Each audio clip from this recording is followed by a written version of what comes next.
चाओ guys, welcome back to another video. तो हर साल हज़ारों स्टूडेंट्स इटली के स्टडी वीज़ा के लिए अप्लाई करते हैं, लेकिन उसमें से अक्सर स्टूडेंट्स छोटी छोटी मिस्टेक्स की वजह से इटली स्टडी वीज़ा जो है वो हासिल नहीं कर पाते। और अनफॉर्चुनेटली पाकिस्तान के अंदर भी काफ़ी सारे स्टूडेंट्स उन मिस्टेक्स को करते हैं, जिसकी वजह से उनका वीज़ा जो है वो रिजेक्ट हो जाता है। तो आज की इस वीडियो में मैं उन्हीं मिस्टेक्स में से 5 मिस्टेक्स जो है आपके साथ शेयर करूंगा। कोशिश करें कि वो गलतियां आप ना दोहराएं, ताकि आपके वीज़ा लगने के चांसेस ज़्यादा से ज़्यादा हो। तो मेरा नाम मज़हर हुसैन है और मैं इटली आया था आज से तकरीबन 4.5 साल पहले स्टूडेंट वीज़ा के ऊपर। अभी मेरी स्टडी भी कंप्लीट हो चुकी है और करंटली मैं as a senior software engineer Italy की एक कंपनी के अंदर काम कर रहा हूँ। सबसे पहली मिस्टेक जो अक्सर स्टूडेंट्स करते हैं वो है वीक या फिर जाली फाइनेंशियल डॉक्यूमेंट्स बनाना। देखिए, अगर आप जाली या वीक फाइनेंशियल डॉक्यूमेंट्स बनाएंगे तो एम्बेसी कभी भी आपको वीज़ा प्रोवाइड नहीं करेगी। आपकी जो बैंक स्टेटमेंट है वो तकरीबन 6 महीने 1 साल तक एक प्रॉपर ट्रांजैक्शन हिस्ट्री के साथ मेंटेन होनी चाहिए। अक्सर स्टूडेंट ये गलती करते हैं कि वो किसी दोस्त से, किसी रिश्तेदार से एक बड़ी अमाउंट लेकर अपने अकाउंट में या अपने पेरेंट्स के अकाउंट में रखवा देते हैं और फिर उसकी बैंक स्टेटमेंट निकाल के एम्बेसी में जाके जमा करवा देते हैं। और जब एम्बेसी वाले चेक करते हैं और उसके अंदर अचानक एक सडन बिग अमाउंट जो है अकाउंट के अंदर डिपॉजिट होती हुई नजर आती है, तो उस पर एम्बेसी जो है वो लाजमी सवाल उठाती है कि अचानक से इतनी बड़ी अमाउंट आ कहाँ से गई आपके अकाउंट में। या फिर आपकी जो बैंक स्टेटमेंट या ट्रांजेक्शन हिस्ट्री है वो आपके टैक्स रिटर्न्स के साथ में अलाइन नहीं हो रही थी प्रॉपर्ली, तो इस पर भी एम्बेसी जो है अक्सर सवाल उठा लेती है। तो ये वो चीज़ें हैं जिसका ध्यान आपने रखना है। अगर आप अपना फाइनेंशियल रिकॉर्ड और अपनी ट्रांजेक्शन हिस्ट्रीज को प्रॉपर्ली तरीके से 6 महीने या 1 साल तक मेंटेन करेंगे तो आपके वीज़ा लगने के चांसेस बढ़ सकते हैं। अदरवाइज एम्बेसी को आपके ऊपर शक हो सकता है और आपका वीज़ा जो है वो डायरेक्टली रिजेक्ट हो सकता है। दूसरी जो मिस्टेक है वो है पुअर मोटिवेशन लेटर। अक्सर स्टूडेंट्स दूसरों का मोटिवेशन लेटर लेते हैं, उसे कॉपी पेस्ट करते हैं, उसके अंदर बस हल्की फुल्की सी अपनी चेंजिंग कर देते हैं और उसको बहुत से स्टूडेंट तो उसको प्रॉपर्ली रीड भी नहीं करते या आखिर में लिखने के बाद कि उन्होंने उसके अंदर लिखा किया है। तो जब आप मोटिवेशन लेटर बना रहे हैं तो उसके अंदर आपकी मोटिवेशन वाकई तौर पर जाहिर होनी चाहिए कि आपने इटली को क्यों चूज़ किया। इतनी सारी कंट्रीज़ हैं, यूके है, ऑस्ट्रेलिया है, यूएसए है, आपने इटली को क्यों सेलेक्ट किया, फिर इटली के अंदर भी इसी यूनिवर्सिटी को क्यों सेलेक्ट किया, इसी सिटी को क्यों सेलेक्ट किया, और इस यूनिवर्सिटी के अंदर भी आपने यही कोर्स क्यों सेलेक्ट किया। इन सारी चीज़ों को आपको अपने मोटिवेशन लेटर के अंदर प्रॉपर्ली तरीके से एक्सप्लेन करना होता है। अक्सर स्टूडेंट्स जस्ट दूसरे का किसी का मोटिवेशन लेटर लेकर उसको कॉपी पेस्ट करके उसके अंदर थोड़ी बहुत एडिटिंग करके अपना मोटिवेशन लेटर बना लेते हैं, या फिर रैंडमली चैट जीपीटी से, एआई से कोई भी मोटिवेशन लेटर लिखा के उसको एक बार गो थ्रू भी नहीं करते कि उसके अंदर क्या लिखा है क्या नहीं लिखा है, और ऐसे ही ले जाकर एम्बेसी या कॉन्सुलेट में सबमिट कर देते हैं। तो यार, अगर इस किस्म का मोटिवेशन लेटर आप किसी भी कंट्री के लिए अप्लाई करते वक्त सबमिट करवाएंगे तो आपके वीज़ा लगने के चांसेस तकरीबन ज़ीरो के बराबर होंगे। बहुत ही मुश्किल है कि आपको एक जेनेरिक या फिर एक कॉपी पेस्ट किए हुए मोटिवेशन लेटर के साथ में कोई एम्बेसी अपनी कंट्री का वीज़ा आपको जारी कर दे। तो जब आप मोटिवेशन लेटर या एसओपी बनाएं तो उसे अपने प्रीवियस करियर के साथ में, प्रीवियस एजुकेशनल बैकग्राउंड के साथ में लिंक करें और एम्बेसी को डिटेल में एक्सप्लेन करें कि आपने यही कोर्स, यही यूनिवर्सिटी, यही सिटी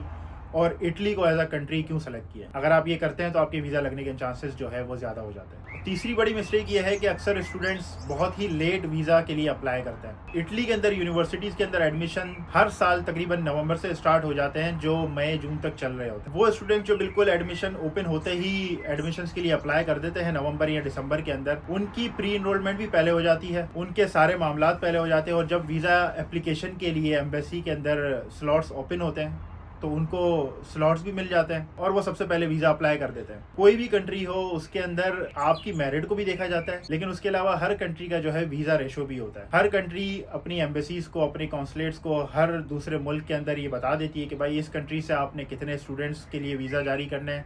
कितने वर्कर्स के लिए वीज़ा जारी करने हैं। तो अगर आप जितना जल्दी अपने एडमिशन प्रोसेस को, अपने प्री इनरोलमेंट प्रोसेस को करेंगे और उसके बाद अपने वीज़ा एप्लीकेशन को फाइल करेंगे, उतने ही ज़्यादा चांसेस हैं कि आपको स्टडी वीज़ा जो है वो अलॉट हो जाए। अगर आप बहुत लेट लाइक जून या जुलाई में जाके किसी यूनिवर्सिटी के लास्ट सेशन के अंदर अप्लाई कर रहे हैं तो उसके बाद फिर आपके पास टाइम नहीं होगा कि आप अपने बाकी डॉक्यूमेंट्स को अपोस्टाइल करवा सकें, अपनी डीओवी या चीमिया जो डॉक्यूमेंट्स हैं उनको बनवा सकें और टाइमली कॉन्सुलेट या एम्बेसी के अंदर अपॉइंटमेंट लेकर अपने वीज़ा को फाइल कर सकें और अपना वीज़ा जो है वो हासिल कर सकें। तो इसलिए मैं सजेस्ट करूँगा कि जैसे ही नवंबर या दिसंबर के अंदर, यूनिवर्सिटीज़ के अंदर एडमिशन ओपन होते हैं, आप कोशिश करें कि आप प्री एडमिशन के लिए अप्लाई कर दें, और जैसे ही आपका प्री एडमिशन कंप्लीट हो जाता है उसके फौरी बाद प्री एनरोलमेंट करके वेट करें। जैसी वीज़ा एप्लीकेशन ओपन होती है पाकिस्तान के अंदर, सबसे पहले आप अपनी अपॉइंटमेंट बुक करके वीज़ा एप्लीकेशन को फौरी फाइल कर दें ताकि जल्द से जल्द आपका वीज़ा लगकर आ सके। और चौथी मिस्टेक है गलत कोर्स का सिलेक्शन। अक्सर स्टूडेंट्स ऐसे होते हैं जिन्होंने पाकिस्तान के अंदर कॉमर्स किया होता है या आर्ट्स किया होता है और वो इटली के अंदर कंप्यूटर साइंस या सॉफ्टवेयर इंजीनियरिंग के अंदर अप्लाई कर रहे होते हैं, या फिर वो स्टूडेंट्स जिन्होंने पाकिस्तान के अंदर कंप्यूटर साइंस किया हुआ है वो यहाँ पर आकर बिजनेस की फील्ड के अंदर अप्लाई कर रहे होते हैं। मैं मानता हूँ कि इंसान जो है अपना करियर स्विच करता है, बट ये चीज़ जो है वो आपके वीज़ा चांसेस को थोड़ा कम कर देती है। इटली की एम्बेसी चाहती है कि आपकी जो प्रीवियस स्टडी हो वो आपकी आने वाली करंट स्टडी जो आप इटली में करना चाह रहे हैं उसके साथ परफेक्टली अलाइन हो, परफेक्टली मैच कर रही हो, तो आपके वीज़ा चांसेस ज़्यादा हो जाते हैं। अगर तो आप अपना करियर चेंज भी करना चाह रहे हैं, फॉर एग्जांपल आप बिजनेस की फील्ड से कंप्यूटर साइंस की फील्ड में या कंप्यूटर साइंस की फील्ड से बिजनेस की फील्ड में जाना चाह रहे हैं, तो भी आप अपने SOP के ज़रिए, अपने मोटिवेशन लेटर के ज़रिए एम्बेसी को ये बात लाजमी तौर पे एक्सप्लेन करें कि आप अपना करियर क्यों चेंज कर रहे हैं। मिसाल के तौर पे आप ये कह सकते हैं कि बैचलर में मैंने कंप्यूटर साइंस किया था, सॉफ्टवेयर इंजीनियरिंग की थी, मुझे सॉफ्टवेयर बनाना आता है, लेकिन अभी मैं अपना स्टार्टअप स्टार्ट करना चाह रहा हूँ, जिसकी वजह से मैं चाह रहा हूँ कि मैं बिज़नेस का कोर्स ले लूँ ताकि मुझे मार्केटिंग और बिज़नेस की नॉलेज आ जाए ताकि मैं अपना स्टार्टअप रन कर सकूँ। तो इस तरीके से आपको एक्सप्लेन करना पड़ेगा कि आप यही कोर्स क्यों लेना चाह रहे हैं। पहले तो ये कोशिश करें कि आप अपनी प्रीवियस स्टडी को जो आपने पाकिस्तान में की थी उसी को कंटिन्यू करें इटली के अंदर भी। लाइक अगर आपने कंप्यूटर साइंस किया है तो कंप्यूटर साइंस की ही फील्ड में जाएं, आपने बिजनेस की फील्ड की ही हुई है बैचलर्स में तो मास्टर में भी बिजनेस की ही फील्ड में जाएं ताकि आपके वीज़ा चांसेस ज़्यादा हो। लेकिन अगर आप अपने करियर को स्विच कर रहे हैं तो केयरफुली इस स्विच को एम्बेसी को लाजमी एक्सप्लेन करें, अदरवाइज आपके वीज़ा लगने के चांसेस जो है वो काफ़ी कम हो जाते हैं। और पांचवी गलती जो स्टूडेंट्स करते हैं वो है लैक ऑफ रिसर्च। स्टूडेंट बस ये सोचते हैं कि हमें इटली जाना है, इटली में जाके स्टडी करनी है, अपनी वीज़ा फाइल तैयार करते हैं और एम्बेसी में जाके जमा करवा देते हैं। इटली के बारे में कोई रिसर्च ही नहीं करते, जिस सिटी में इटली के अंदर वो जा रहे हैं उसके बारे में कोई रिसर्च नहीं करते कि वहाँ पर जॉब अपॉर्चुनिटीज़ कैसी है, वहाँ पे स्टूडेंट लाइफ किस तरीके से है, वहाँ पे स्टूडेंट्स की अकोमोडेशन कितने यूरोज के अंदर या कितने पाकिस्तानी रुपीस के अंदर मिल जाती है, वहाँ पे स्टूडेंट्स के लिए पार्ट टाइम अपॉर्चुनिटीज़ मौजूद है या नहीं मौजूद है, इटली की जो लाइफ है, इटली का जो कल्चर है वो कैसा है। ये सारी चीज़ें ऐसी है जो आपके डॉक्यूमेंट्स के अंदर या तो फिर अगर एम्बेसी आपको इंटरव्यू के लिए बुलाती है तो उसके अंदर साफ तौर पर जाहिर हो जाती है। अगर एम्बेसडर ने आपसे इंटरव्यू के दौरान कोई भी सवाल कर लिया जिससे उन्हें पता लग गया कि आपको इटली के बारे में बिल्कुल भी कुछ नहीं पता,